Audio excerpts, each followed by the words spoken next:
Hello again. I wanted to explain the activity that I was going to have you guys do today as sort of like a lab. We haven't really done like a lab since we've been in quarantine or stay at home, whatever you want to call it. This is something that we would have done as a lab. It's something that you'll do in college if you take any college chemistry class. It's definitely a type of activity that you'll do, and it's kind of one of those things that every chemistry class should do at some point.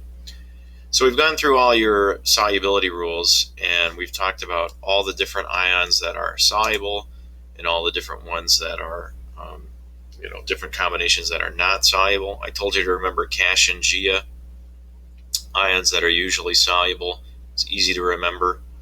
Um, and so what I wanted to do is a type of activity that kind of uses these rules and kind of helps you make predictions about what sorts of compounds should dissolve and which combinations of compounds don't.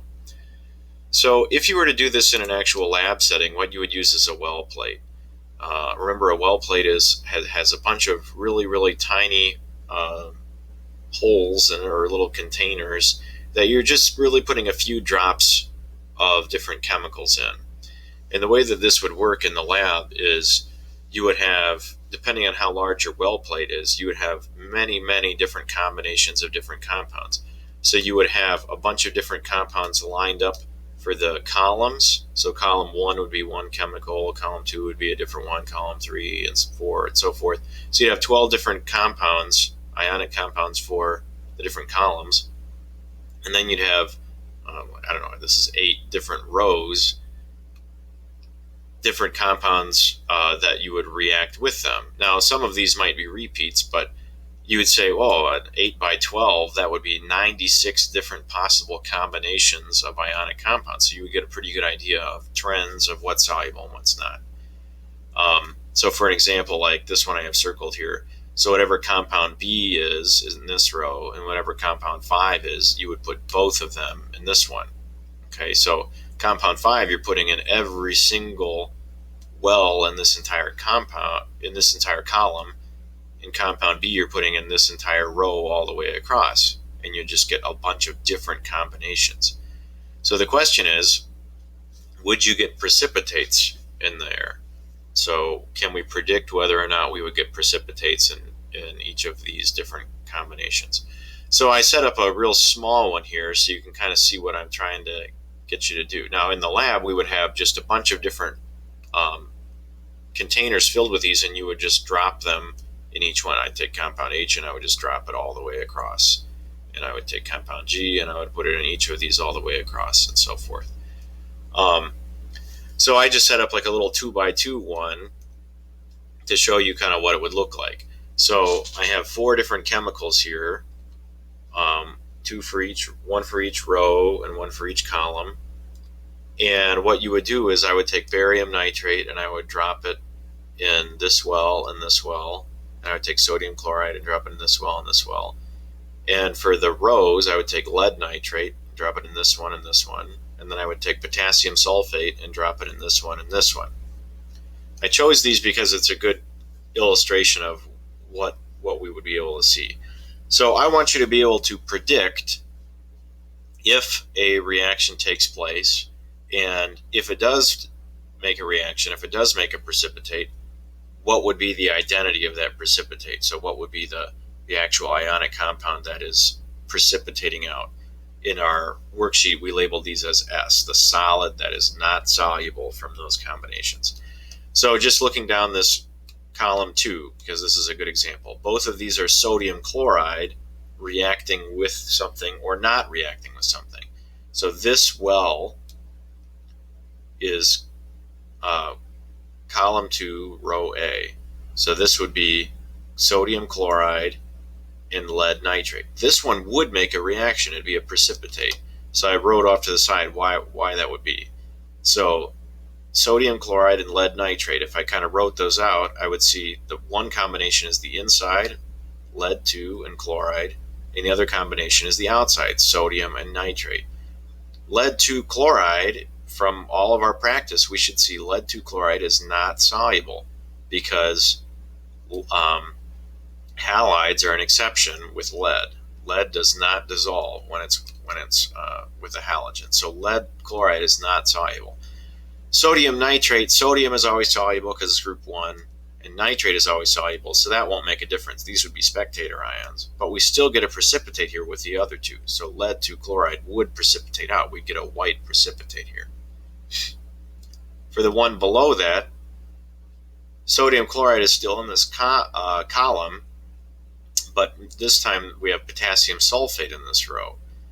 And you can't come up with a combination of insoluble ions. The inside combination is soluble, potassium chloride soluble, and the outside combination, sodium sulfate, is soluble. So we wouldn't see any precipitates here. We would still just have 4 dissolved ions. It would just look like a clear solution here. So, and I showed you another example here of barium sulfate with them. So, to kind of give you an idea of what I want. All I want is just this, okay? All I want is just this table. You don't have to go through and explain your reasoning. I just want you to label no reaction, or if there's a precipitate, what the precipitate is, okay? So down here, I can make these columns a little bit taller for you all before I post this. Here, what I'll do is I'll just drag this down, and I will distribute rows. We have a bunch of different combinations. So you see that there's 12 different combinations of compounds that I set up here. I'm going to give you a big hint, so this will tell me if you watch the video or not. There should be 5 of them that precipitate here, and 7 of them that are no reaction.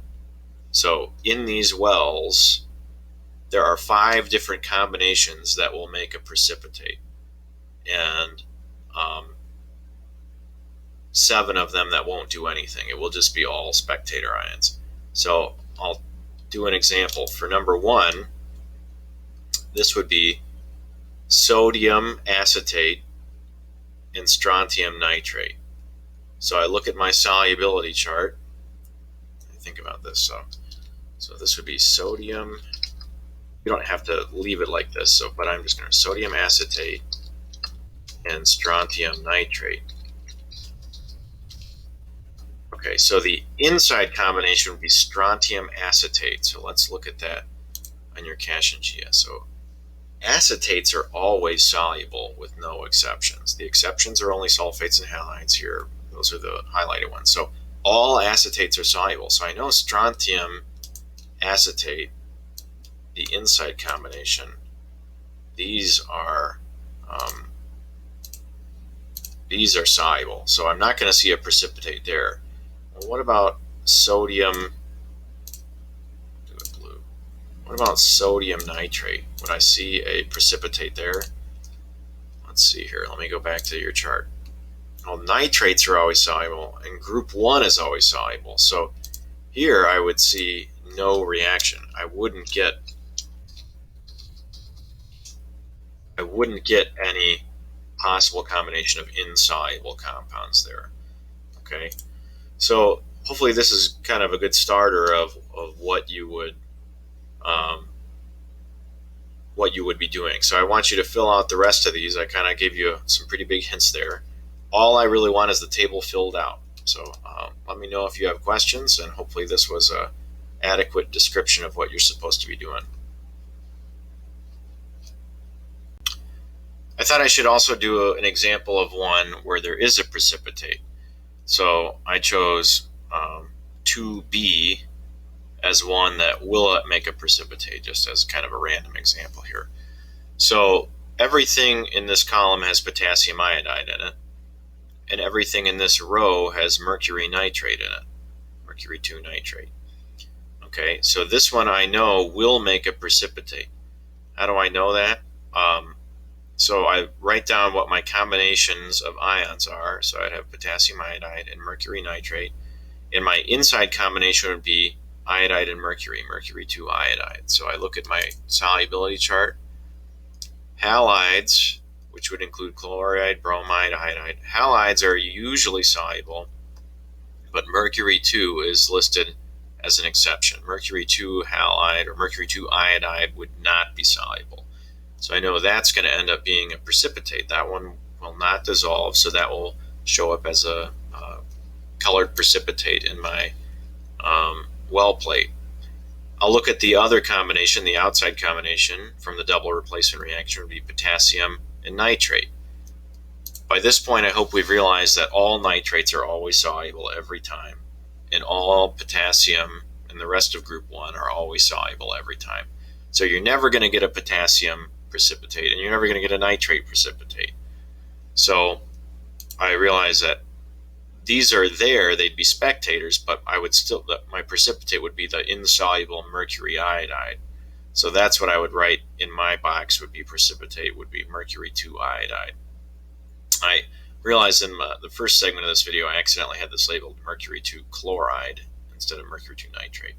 But this is mercury 2 nitrate is what's in this entire row all the way across. So I hope that that's a helpful example the other way. So everything in yours, when you're all finished, should either say no reaction or it should have a precipitate with a chemical labeled.